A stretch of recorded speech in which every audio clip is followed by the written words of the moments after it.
Hi, I'm here with my friend Danny today, Danny A. We're not on split screen. It looks like that because of his wall, but we're not on split screen. So we're going to record a bit today, talk about Danny's recovery, how he got into recovery. Again, we work a 12-step program. We've known each other now for about a year. So where are we? We're in Elmira, New York. Elmira, New York. So that's where I'm at today. So I'm looking at an NA tattoo on your arm now. Danny had shoulder surgery 2 days ago, but I'm looking at his NA tattoo. Tell me what you got. They screwed it up. I got this when I had 17 years clean. It's my very first tattoo, actually. I designed it myself, and I drew it on a paper, and my friend just tatted me up. It was a dedication piece. I made a dedication to myself to stay clean and to follow the way of Narcotics Anonymous. When I had 17 years clean, I was dedicated. And that was my way of showing dedication to the fellowship. How long do you have clean today? Next month, July 5th, it'll be 33 years. 33 years on July the 5th. Well done. Yeah. Congratulations. Thank you. How tough's that been? Oh, it's been hard, man. I've been, since I've been clean, I've been homeless 9 times, been married twice, divorced twice, been incarcerated, been in toxic relationships, been in healthy relationships. Got children, got grandchildren now. When I got clean, I was 25. My oldest child was 4 years old at the time. And now I got my oldest child who's gonna be 37 on my clean day. It's her birthday. And I got an 8-year-old daughter and a 9-year-old daughter, a 21-year-old granddaughter, a 6-year-old granddaughter, and an 11-year-old grandson. Okay. And I got to see all of them born, including my grandchildren. Because my daughter, every time she'd go into labor, she'd throw her boyfriend out. I want my daddy in there. So I got to see my grandkids born, which was a blessing of recovery. My daughter doesn't remember ever seeing me get high because she was 4 when I got clean. So that's a blessing. It's a blessing that I've been able to accomplish that. For a guy who was always told that you're never going to amount to anything, you're never going to do nothing with your life. I've had careers. I've had 2 careers since I've been clean. I've gotten to travel the world and go to meetings. And I've also been so low on the bottom that I had to look up to see the gutter. So I've seen both sides of the coin. I've had it all at one time. I've lost it all. And right now I'm doing okay. At my own place, I got food in my house, cigarettes to smoke. I'm good. So clean at 25. Start telling me between the childhood, what happened between then and 25. What happened to me, the way my disease started, the basic text says that some of us don't know how this disease came up. I happen to be one of the people that do know because I've done some research on myself. And what I found out was that at the age of 6, I had meningitis. And at the same time that we found out that I had meningitis, I was being sexually abused by a male friend of the family. So I learned immediately how to keep a secret and how to tell a lie. And those were the 2 first symptoms of the disease of addiction for me. And then when the meningitis happened, I would have to go to the hospital. They would do these brain scans on my head, and they would stick these pins in my head and hook me up to a scanner to check whatever they were checking. And before they did that, they would give me these 2 little pills. And I looked forward to that. I remember telling my mom, I was 6 years old, and I told her, I can't wait to go to the hospital. She said, why? I said, because they give me these pills and they make me feel good. Because I wanted to escape. So when I turned 7, the first time I ever got high intentionally was at the age of 7 on my 7th birthday, July 30th, 1969. And I smoked weed, smoked cigarettes, and drank plum velvet wine. And that was the first time I got high. And I got intoxicated. I remember throwing up. And after throwing up, saying, wow, I'm a man. was 7 years old. So I continually used from the age of 7 until I was 25. By the time I was 25, I'd been on an 18-and-a-half-year run, and I was just tired. I was tired of, you know, when I got clean, I weighed 90 pounds. I had shingles all over my face. I had an afro, big afro. I had a beard down to my belly. And I'd been on the streets of New York City for like 6 months. Okay. I was homeless. You ever see those guys? They have them in every city. The guys that are walking around like a bum and they talk to themselves. I was one of those guys. Did you grow up in New York City? Yeah. Okay. Whereabouts? So I grew up in Spanish Harlem. Okay. And in a rough neighborhood. I gangbanged for a lot of years. For 20 years, I gangbanged actually. I didn't stop gangbanging until I got clean. What does that mean, just for the UK Gangbanging people? means I was involved in gang activity. I was basically a criminal, Okay. and I've done a lot of messed up things for, you know, the gang that I was running with, and when I got clean, I had to make a decision: do I stay in this lifestyle or do I change my lifestyle? Because, you know, at the time I thought it was just the drugs.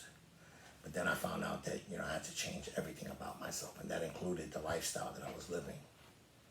You know, so I had to get away from the gang members. I had to get out of the gang, and I was fortunate that the guys that I ran with for 20 years, and they let me go. They said, go do what you got to do, and I'm fortunate that I got out the way I got out. You know, because people. In New York City, people don't usually walk away from a gang. You get beat up, you get killed, or something like that. Yeah. So I was fortunate that the guys that I ran with really loved me, and they gave me the opportunity to change my life, and I ran with that opportunity. I took advantage of it. They said, "Go ahead, go do what you got to do," and I started going to meetings. I got a sponsor, got involved in H&I. What's that? H&I, Hospitals and Institutions Subcommittee. The people that go to the detoxes, they go to the prisons, they go to the jails, they go to the mental wards, they go to the schools, and we tell people what Narcotics Anonymous is. You know, and when I do H&I, I don't go there to tell them that the program's going to work for them. I tell them that it works for me. You know, I never tell anyone that this program will work for you, because it's not for everybody. You know, I learned that it's not for everybody. You know, but I will say that it works for me. You know, and you know, for me, recovery is about, you know, setting examples, because I could talk the good talk, but, you know, I have to match my feet with my mouth. You know, and that's what I do. You know, the way I'm living. You know, I keep my house clean. You know, I'm kind to my neighbors. You know, I mind my business. I don't get involved in fights and stuff like that. I mean, I won't let nobody push me around, but I don't go out looking for a fight today. You know, and those are the things I have to change about me, because my sponsor, who's my sponsor now, he told me I had a problem with confrontations. You know, if you challenged me, I have to show you, because I'm a little guy. So if you challenge me, I have to show you, like, you know, I'm a man too. You know? And that's always been a issue with me in recovery. You know, if I feel threatened by another person, it doesn't matter if it's a man or a woman. Like, you're not going to challenge me, because I'm going to step right to you. And that's one of the things I had to learn, you know, about humility. Like, I don't have to participate in that kind of behavior today. You know, and people, you know, just the other day, somebody in a Zoom meeting called me out and said they would snap my neck. I said, I'll give you my address. Show up. You know, because that's the way I am. You know, I've learned, you know, to not fear anyone. You know, I'm very fearless when it comes to the streets and stuff like that. I'm very fearless. You know, I'm the guy that used to walk through Harlem, you know, 3, 4 o'clock in the morning and not give a crap about anybody. You know, it's like, you're not gonna mess with me. You know, I used to wear like a badge of honor that I gangbanged for 20 years on the streets of New York City. I never got shot. I never got stabbed. You know, I thought that I was so slick. You know, and the bottom line, I wasn't slick. I was graced. You know, today I look at it and say, wow, God really graced me, because, you know, it's like they say, if you gotten what you deserve, you wouldn't be here. So I've been fortunate that I could recognize that today and not think that it was something I did. You know, it was the God of my understanding paving the way for me to get to the recovery. You know, I remember my grandmother used to tell me, growing up, she always used to tell me, you know, to stop using. I come from a large family. My grandmother had like so many grandchildren. And out of all the grandchildren, she would always come to me and tell me, why don't you stop doing what you're doing? She never told any of my other cousins or anything, or my siblings. She'd come to me. And I remember her telling me once, she said, you know, God has something for you. She said, I don't know what it is, but God's got something for you. And she said that to me at a very young age.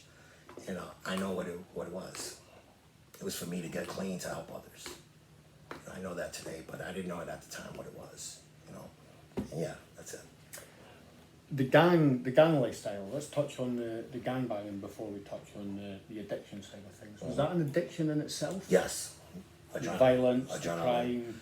Yeah, the confrontations, the challenges, I'm gonna get the best of you before you get me. You know, that was part of the misinformation that I grew up with. I grew up, you know, in a lifestyle where before you get me, I'm gonna get you. You know, and that was I always had to have the upper hand. You know, and if that meant me and 5 other guys beating one guy up, so be it. You know, and you know, not to say that I was the only one beating people. I got my ass whipped many times in the streets. You know, I've taken a good ass whipping here and there, for sure. You know, I've got scars on my forehead from that. You know, from guys. I thought that was just age. No, that's scars. That's a scar. Yeah, it's not a wrinkle, it's a scar.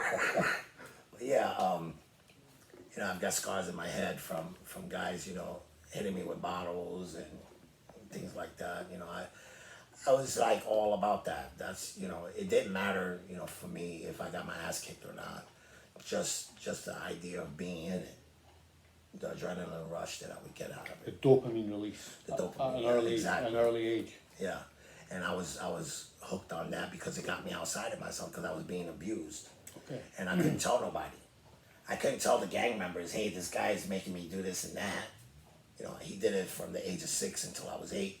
I started gang banging at the age of 7, right when I used. Why? How did that stop then? If that happened for 2 years, the abuse. When I turned 8, I challenged the guy. Okay. I think I pulled a knife out on him, and I told him if he ever touched me again, I was going to kill him. And he took me seriously. How long did it take for you to be able to talk about that and come to terms? Yeah, I didn't talk about it until I had 16 years clean. 16 years clean. Yeah, because So that was a secret that you held. it was a huge secret, and the only one who knew about it was my sponsor. Okay. And one day my sponsor told me, like, you need to put it out there because we didn't hear people share about that. I never heard a man share about being sexually abused in the rooms of Narcotics Anonymous. I never heard it. You know, and then my sponsor told me that in my area, because I'm sure it's been shared in other areas, but not in my area. And I had to step out of the box and say, you know what, let me share this because I needed to free myself from it. Because for a long time I was confused about my sexuality. I didn't know if I was gay, I didn't know if I was straight, if I was bisexual, I didn't know any of that. You know, because, you know, my first sexual experience was not with a woman, it was with a man. So that had me confused as a child, you know, because I didn't have the mentality, you know, I didn't have the maturity. Coping. Yeah, I wasn't mature enough to realize what it is, you know, and but at some point I realized that I was a straight male, but I had a chip on my shoulder because I had a lot to prove. I had to prove that I wasn't a fag, I wasn't a punk. And so I would do a lot of the crazy stuff. I was the crazy guy on the block. When shit hits the fan, let's go get Danny. Because he don't care how big the dude is, he don't care none of that stuff. That never mattered to me. I don't care how much muscles you got, you know, I was always in the mix, you know, so to say. And I did that for a lot of years, you know, and I've gotten my ass kicked a lot behind that. You know, but I always had something to prove. And when I came to Narcotics Anonymous, I didn't have nothing to prove anymore because people accepted me the way I was. You know, and that was a relief for me because everywhere I went prior to coming to the rooms, I always felt I had to prove something. I had to prove something to you that I'm this macho type dude. You know, I grew up with that misinformation. My father was very abusive. He wasn't sexually abusive, he was physically abusive to me. You I never got a spanking. I always got my ass whipped. There's a difference between spanking someone and beating someone up. And my father used to beat me up, when I was a child. When I was like 9 years old, he would like punch me in the face. If he get angry at me, call me stupid. And he was the one that always told me I would never be anything, that I'd be just like him. My father was an addict. He told me that I was a spitting image of him, that I was going to be just like him. And the irony is that I did come out like him. I became a womanizer. I became a thug, a criminal. My father was a criminal. He was a gangbanger too. And I came out just like him. And it's weird because I used to say I'll never be like that motherfucker. I always say I'm never gonna be like him, and I came out just like him. So yeah, I grew up with that misinformation that men don't cry, men don't show emotions.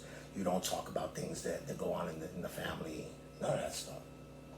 And in Narcotics Anonymous, they were telling me something different. That was like, you do say these things. You do talk about these things. You do tell on yourself. And it was hard for me. It was hard for me to come in the meeting and talk honestly about myself and be like, here, this is me. This is what I've done. This is who I am now. And I remember my sponsor telling me the things that you did as a child do not define who you are today. And that was a big breakthrough for me to realize that all those things that I've done growing up doesn't make me who I am. A lot of that stuff was just survival.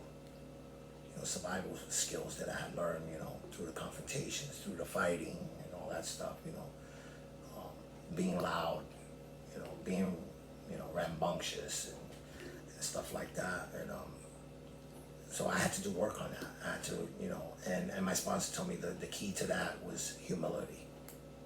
He said, you have to be humble, man. You have to be humble. To the point where people would say things to me and I would just like, rather than go off on them, I would be like, all right, you got it. And that was hard for me to say.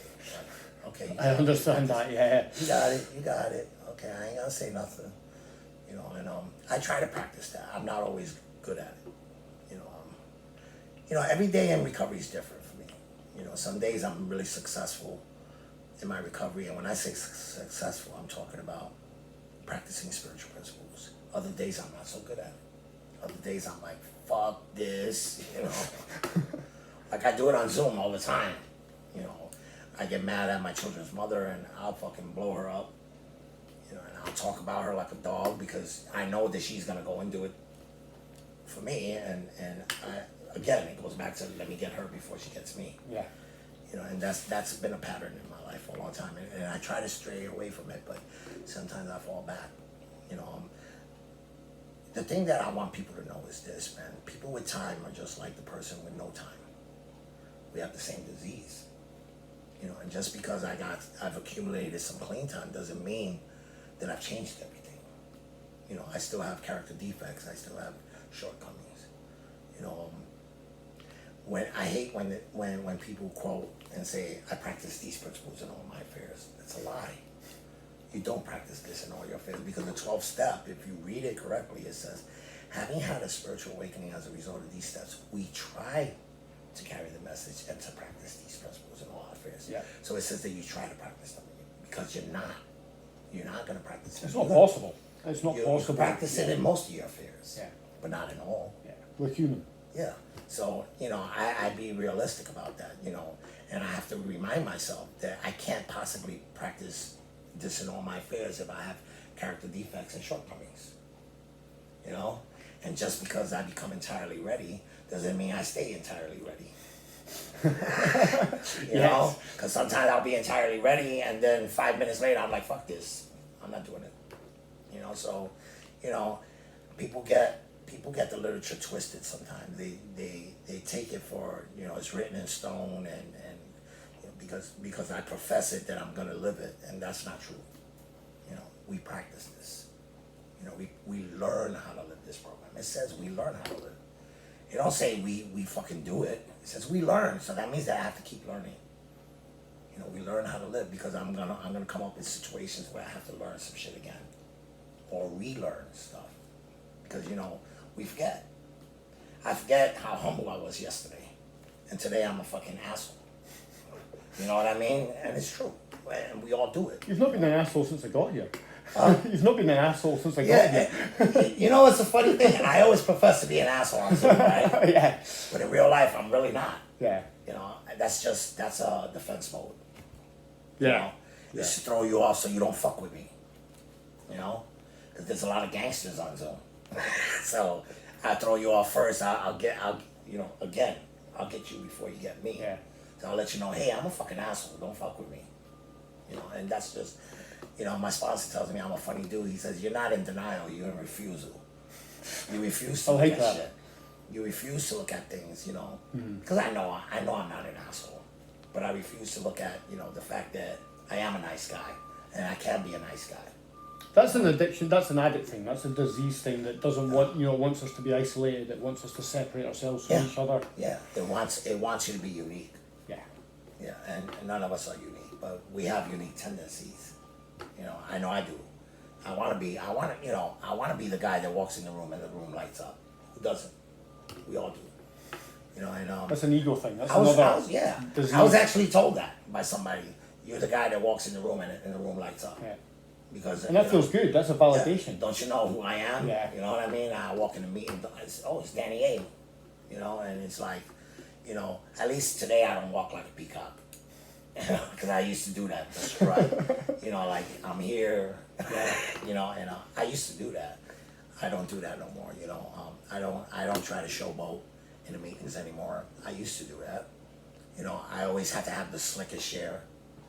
Like, you're not gonna outshare me, you know, and you know, I forget that the literature says we are never to be in competition with each other.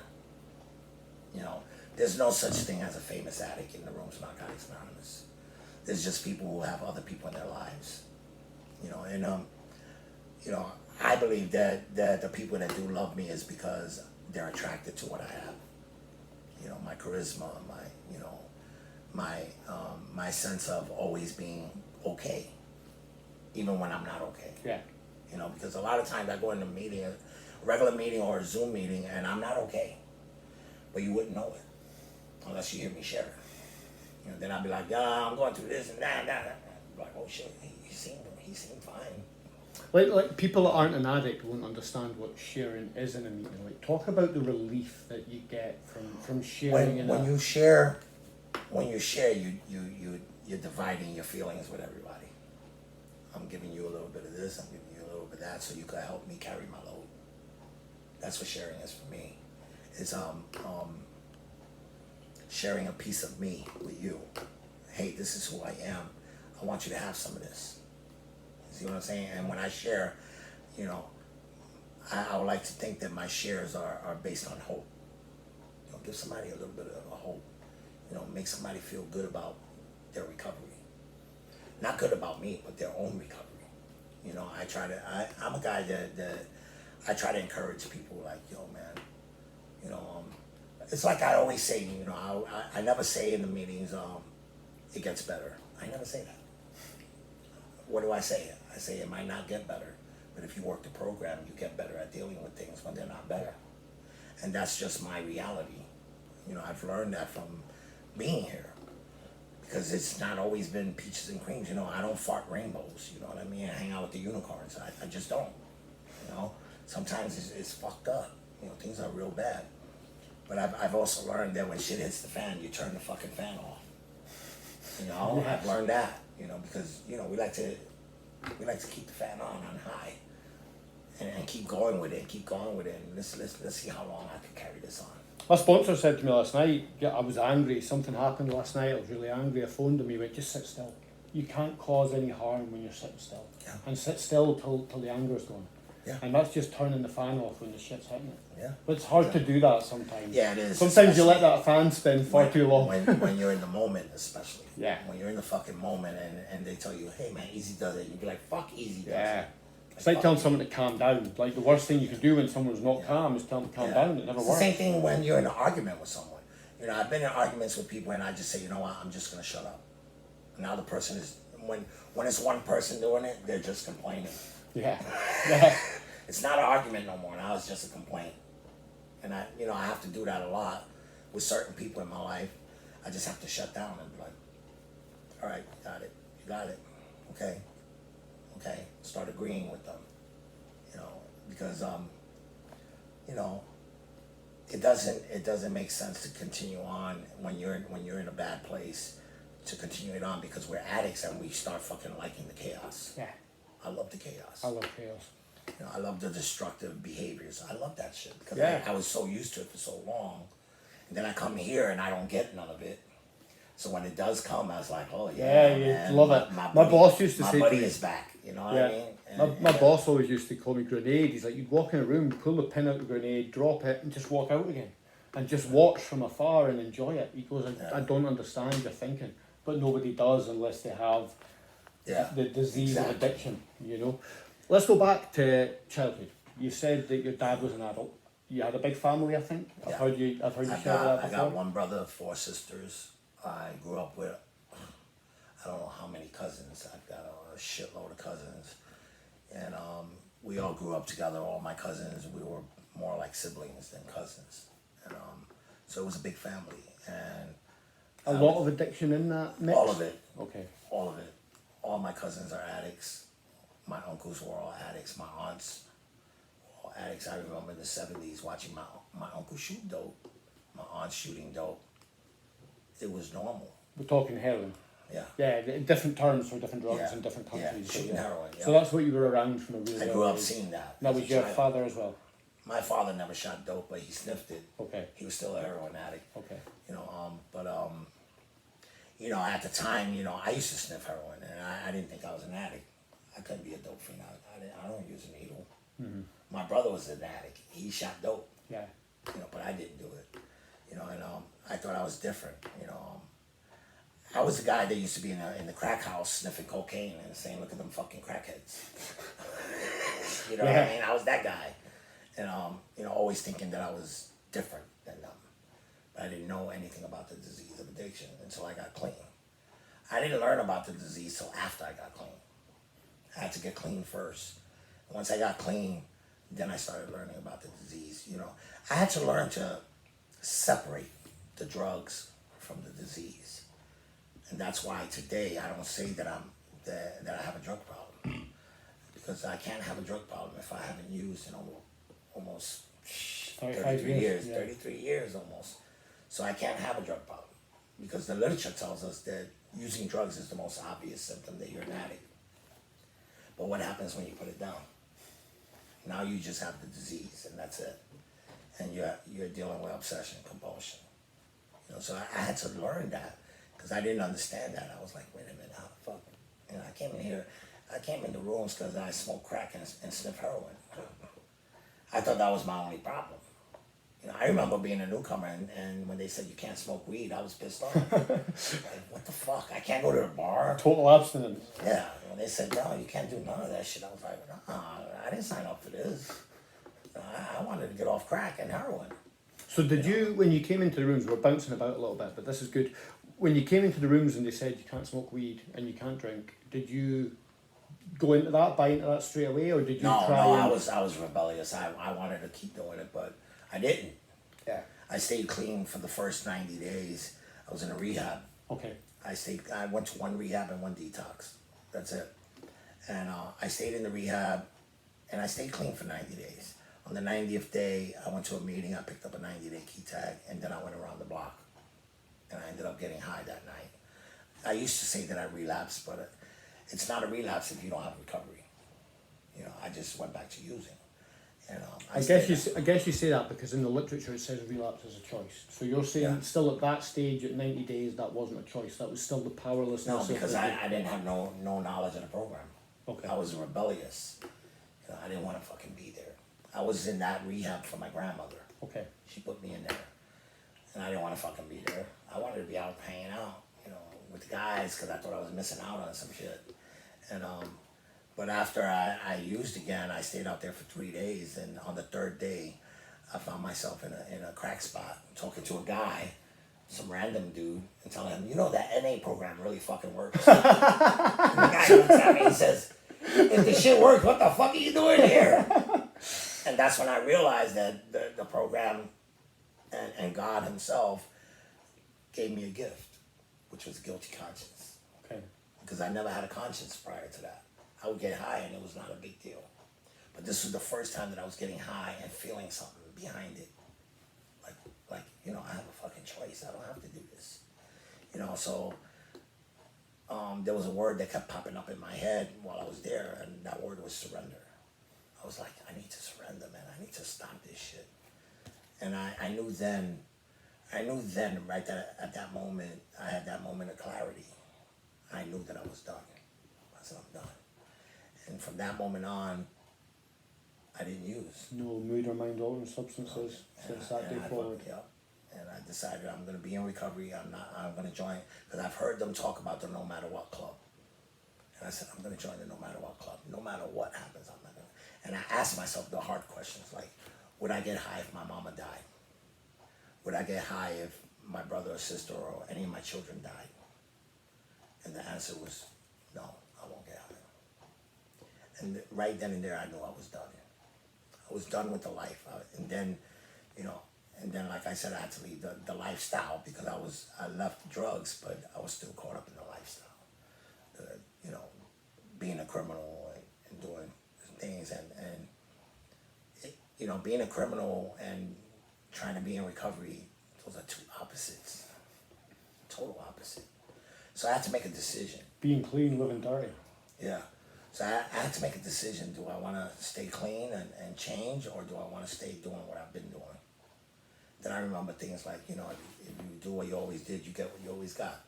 And I said, you know what, I'm tired of living that lifestyle. I'm tired of, you know, not knowing who I'm going to run into that day and possibly get killed or whatever. And I was like, you know, I don't want that no more. I wanted what I saw. I saw guys that were clean. I saw guys that looked good, smelled good, you know, and they were fucking doing things with their life. And I wanted that. I was like, you know, I really want that. And you know, after I got clean, my wife came back into my life. I was married when I got clean. And my wife had left me. You were married when you got clean, so you got married in addiction? I got married in addiction. Okay. And to another addict? No. She was a fashion designer, and she's a multi-millionaire. And she came back into my life when she found out, because we have a daughter together, my oldest daughter. And she came back in my life when she found out that I was clean. And you know, then I went to school. I learned the trade, and I started working. And I was making really good money. And you know, and when I had 5 years clean, you know, I didn't have a balance. I was just going to meetings and going to work, going to meetings, and I didn't have a family life. And unfortunately for me, she ran into some dude and she fell in love with the guy. And she came up to me and said, you know, Danny, I really need to tell you something. I said, what's going on? She says, you haven't really been a part of my life since you've been clean. And this is with 5 years clean. She said, you really haven't been participating in this family. She said, I met someone and I think I'm in love with the guy. I'm like, really? And it was mutual. You know, I walked away. I came to a place called Binghamton, New York. You know, my sister was living up in Binghamton. She had gotten clean, and she went through the sober living and all that shit, and she had her own place. And she called me out of the blue and said, I heard you having problems with your wife. I said, yeah. She said, why don't you come up to Binghamton and stay for a couple of weeks? So I took a leave of absence from my job, and I came up to Binghamton. And I was supposed to stay for 2 weeks. I'm still here, 28 years later. Yeah. You know, so you know, and I eventually quit my job, and I started working at a legal firm for $8 an hour. I said, the hell with it, you know. When I came up here, I had everything I ever wanted. I had the money, I had the jewelry, I had, you know, the fancy clothes and all that. I gave all that up. If you see me now, I'm always dressed in a t-shirt, jeans. Yeah. You know, that's how I dress. You know, I gave all that fancy stuff up because it didn't make me happy. You know, so I know what it's like to be the guy in the meeting with all the jewelry, with the rings and the bracelets and the nice Seiko watches and all that stuff. I know what it's like to wear the silk ties and be cool. And, that didn't make me happy.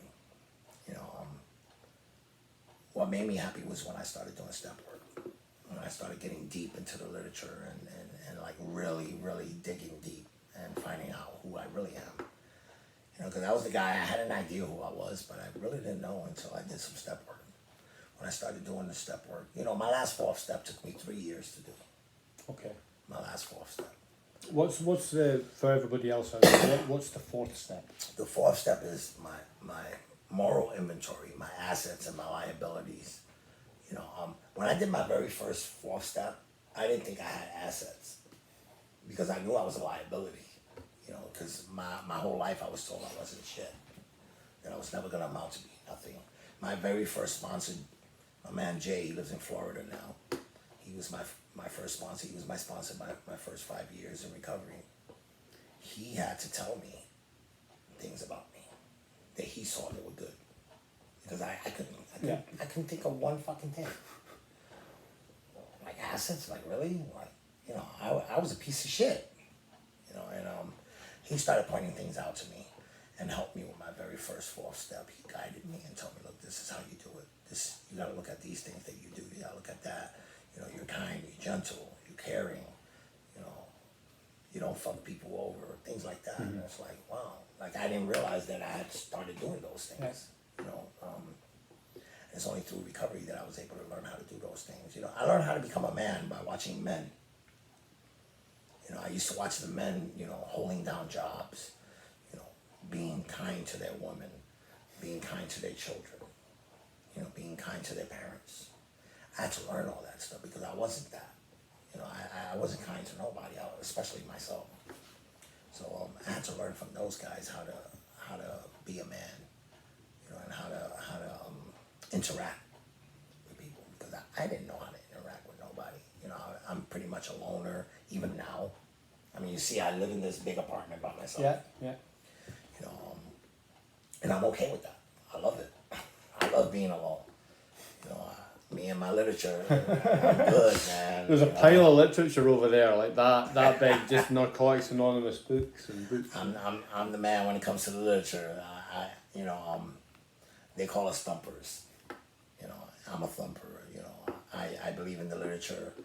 You know, I study literature. You know, and you know it's weird because I go in the Zoom meetings and I don't talk about literature. I've heard you talk about it a few times, but I'll make a little reference. Yeah. I don't get deep into it like, you know, this says this. And I'm not that dude. You know, I like to share from my heart. Yeah. I like to share where I'm at and my experiences because, you know, I read something in the basic text that made a lot of sense to me. It doesn't say in there, you go to the meeting and share this literature. It says you go to the meeting and share experience, strength, and hope. So, you know, I mean, I applaud you guys that go in the meeting and with your basic text and you read out of it and you elaborate on it. That's cool. I don't do that, but it's cool. You know, I'd rather go in there and just share from my heart because I never know what's gonna come out of my mouth. Yeah. You know, some people have a skit, you know, that they're gonna read and shit in their mind. I've never been that guy. You know, a lot of times when I'm asked to share somewhere and they give me a topic, I just overlook it. I'm like, okay. Because when I get there, I'm not going to share on the topic anyway. I'm going to share what God wants me to share. Yeah. You know, and I believe that, you know, and so I don't waste time thinking about what I'm going to share. Yeah. Just open and... Yeah, you know, I still pray minutes before I go up on a podium or whatever in a convention to share. I'll pray. I'll sit in the audience and I pray my ass off. And I ask God, just let me share the truth. That's it. You know, it's real simple. Let me share the truth. And my truth is my truth. And, you know, I tell people all the time, thank you for letting me share my truth, because my truth is not necessarily everybody else's truth. Yeah. And, you know, and that's where, you know, the part where it talks about we agree to disagree. Because you might share something that is very profound to you, and for me it'd be like, Then I might share something that I think is profound, and you're like, nah. You know? Because we all have our own views of what recovery is. Yeah. And the literature even says the problem with literature is interpretation.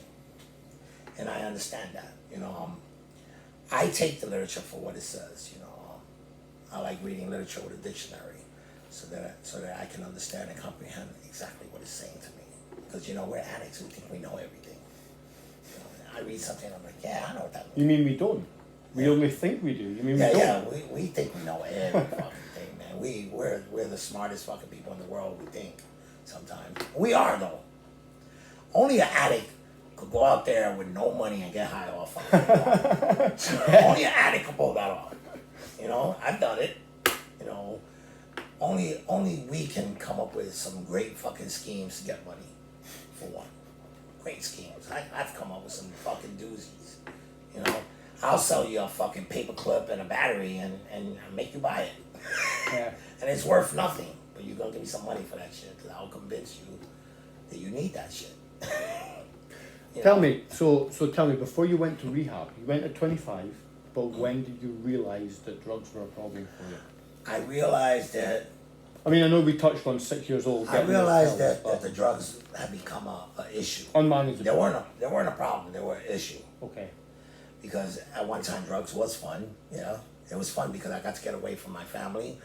I got to get away from the guy that was abusing me, and I got to do whatever the fuck I want. And it was based on drugs. It was based on that culture. People don't talk about the subculture of using. It's a subculture. And I was enthralled in that. I loved it. I loved the culture. The guys that eat mushrooms and the acid heads over there, and the dope fiends over here. I like that shit. I was attracted to that. But I realized that it was becoming a problem when I found myself homeless. At what age? At the age of 25. Okay. Just before I stopped using. So you used a lot, and then, like I've heard some of the using story. So you used a lot, and on the same year that you found out it was a problem, that's when you went to the source. So it was quite a quick turnaround. Yeah, because my grandmother saw it as a problem. I did. Okay. But then when I found myself on the streets for 6 months, I realized this is probably a problem. So looking back, how unmanageable was your life when you were on the streets? My life was unmanageable it seems like from the day I was born. Okay. It seems that way. I come from a very insane family. I remember the first time I did a second step. I could not. Tell them what the second step is. Second step, that we be restored to sanity. A power greater than ourselves can restore us to sanity. Came to believe that a power greater than ourselves can restore us to sanity. When I did a second step for the first time, I could not define what sanity was, because all I ever seen was insanity. So I didn't have a bar that was set. And I remember my first sponsor, again, God bless him, he was a great dude. He taught me all the basics. He told me, look at the guys that you used to beat up in school, the guys you used to pick on, the ones that listened to their mother, the ones that would go home early, that went to college and became doctors and lawyers. Look at those guys. That's sanity. That wasn't me. Because I looked in my neighborhood and everybody in the fucking neighborhood was crazy. Everybody. There was no fucking normal people on my block. So I had to look outside of myself. The kids in school that I would pick on because I was a bully. I would look at those kids, the dorks and the geeks. Those they, and I mean, the normal people. Yeah. And that was sanity. So I had to use that as a reference point. And instead of being restored, I had to try to get to sanity. Yeah, you were never there in the first place. I couldn't get restored to something I never was. Yeah. So I had to get to a point of sanity. And use those people as an example to get there. It's the same thing, like, I remember going into the rehab. And they said, you need to be rehabilitated. And I said, no, I need to be habilitated. Because I've never had my shit together. I started using when I was 7. I never had my shit together. By the time I was 25, I had a daughter who was 4 years old. I didn't know how to be a fucking parent. I wasn't involved in her life. I just, got married to a chick and we had a kid. And that was basically it. I didn't have the responsibilities that came along with being a parent. I had to learn all that stuff. And through Narcotics Anonymous, I did learn all that stuff. How to be a productive member of society. Our literature tells us that we become productive members. But it takes a lot of work. So yeah, I had to learn all that stuff. So how bad was the pain before you went into that rehab? The pain of using, or the pain of just the pain feeling. of life, like Yeah, how feeling. For me, the pain was great. It was very great because I was trying to run away from me all along. I didn't know that. I didn't know I was trying to escape my feelings by using.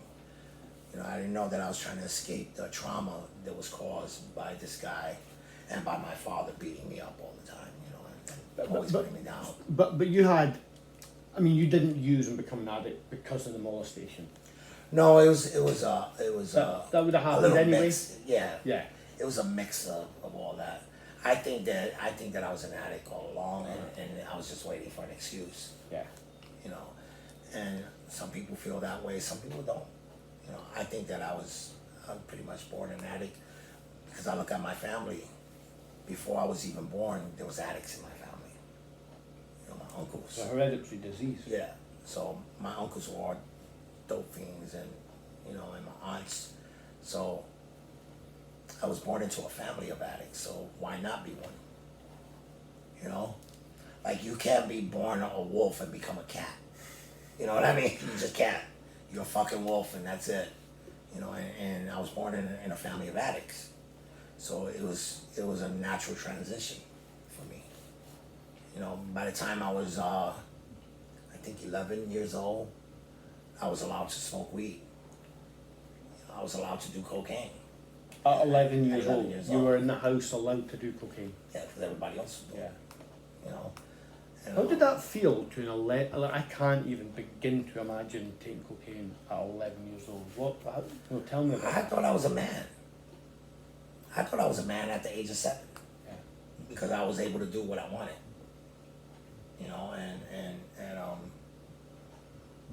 I had no boundaries when it came to my parents. I just fucking ran from them. Mm-hmm. Like my mom used to try to chase me down. I'd fucking be gone. I wouldn't come home at the age of 7. I wouldn't come home for days. In New York City, in New 7 York City. years old, Yeah. smoking weed, not coming home for a day. Yeah, for days, and hanging out with guys that are gang banging and shit. And when I get home, I get my ass whipped. My mama beat my ass, and then my father beat my ass, and then I do it all over again. Yes. It's like, what? I'm out of this bitch. I grew up. I remember when I got clean. I remember thinking I wanted to be anybody but a Puerto Rican from Spanish Harlem that was a part of my family. I wanted to be anything but that. Mm. Anything. It didn't matter. I wanted to be anything but that because I despised my family because of what they were. But I didn't realize that I was dumb. I was just like them, but I've always felt that I should be different. I was the first guy in my whole entire family to get clean. The entire family. So that's a huge accomplishment. As a result of that, I got a brother who's got 31 years clean. Okay. My father died with 2.5 years clean. I got a sister who she's in and out of the rooms right now. She's using. She's had a year clean on 8 different occasions. She's had 4 years clean once.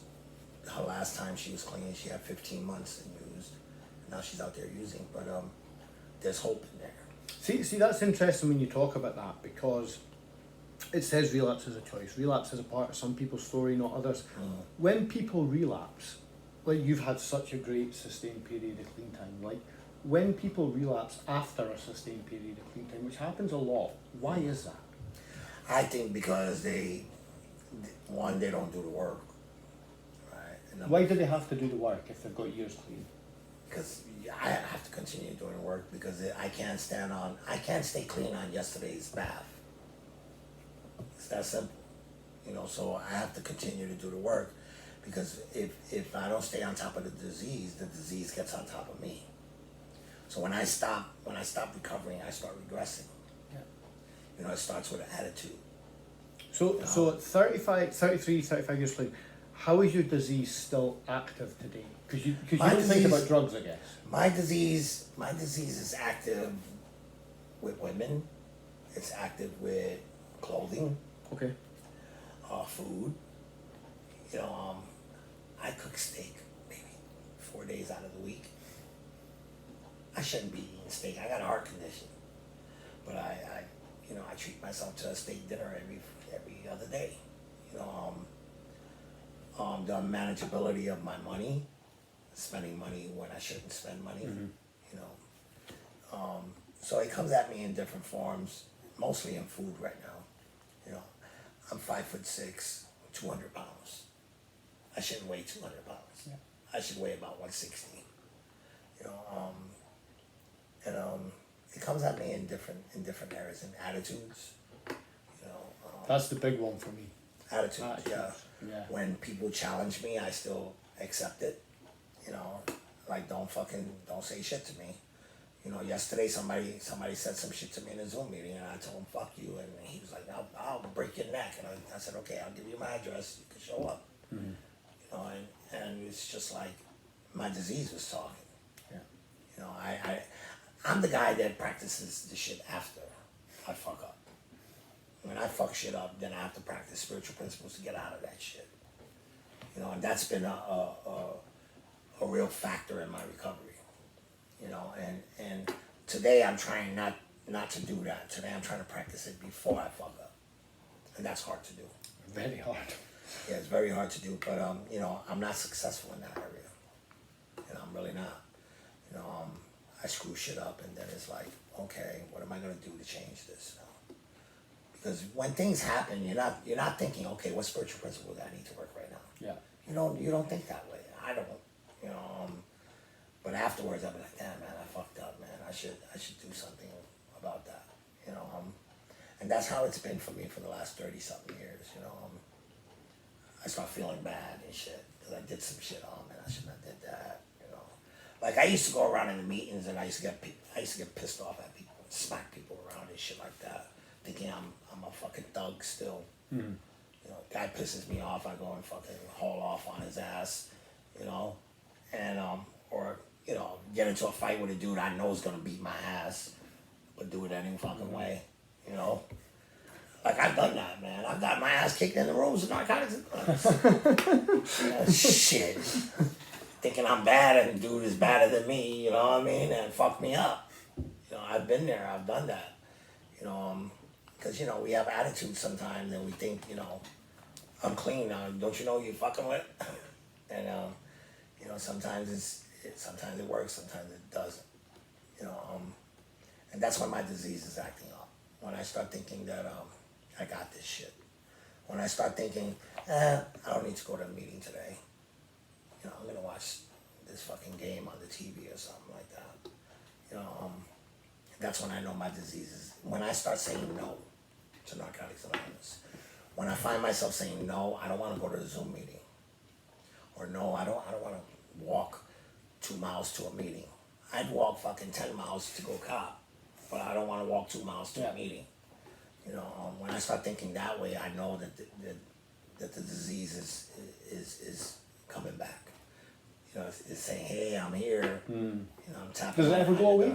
No. You're saying it's coming back and never goes away. It never goes away. It's You in, know, it's our in my literature head. tells us we only arrest this disease. There's no known cure. Daily reprieve. Yeah.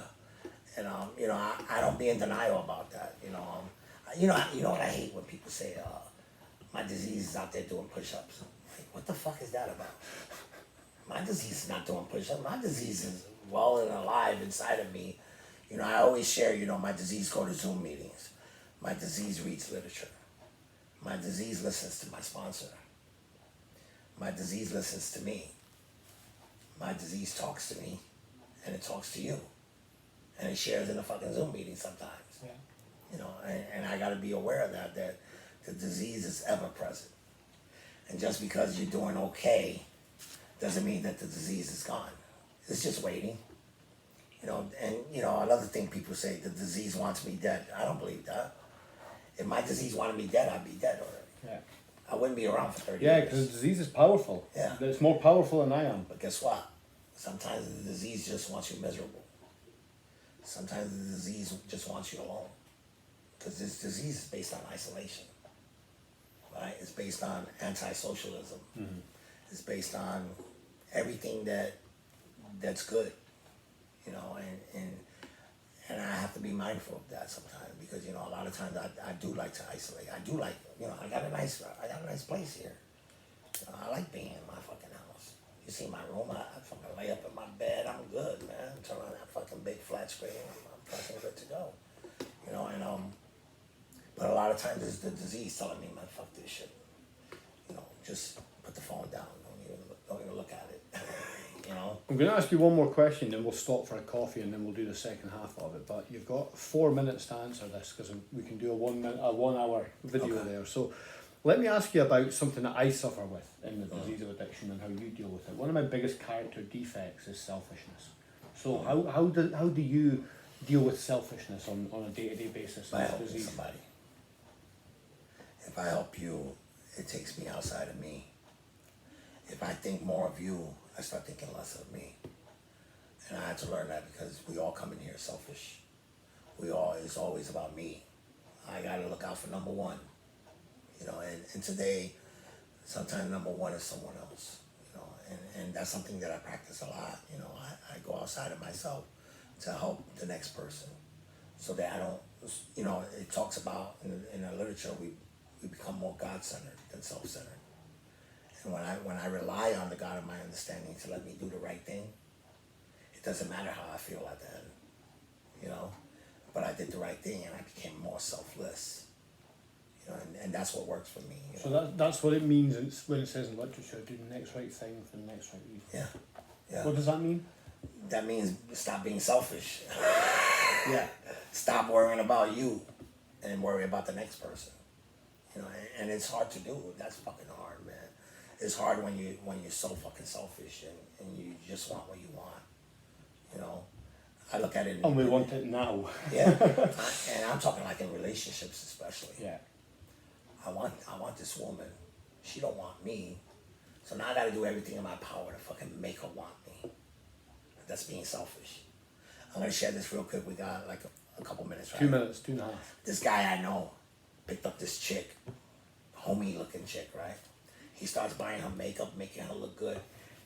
And I said, did you buy that makeup for her or for you to look good? He said, no, I want my woman to look good. I said, no, you want to look good next to her.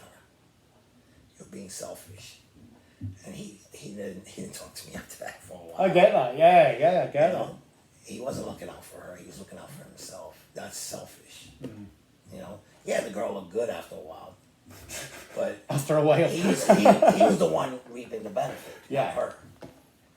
You know, Yeah. and that's a good example of how we can be selfish. I'm gonna do something for you, but I'm really doing it for me. You know, yeah, I'm gonna give you $1,000, but then I'm gonna talk about it later. How selfish is that? Yeah. Yeah, you know what I did for that guy? I've seen that so many times. We gotta shut it down, right? We got a minute and a half. Minute and a half. We'll shut it down. I'm going to go to the toilet. You can put the coffee on, then we'll Wait, resume I and wanna do the do this. second half. Yeah, baby.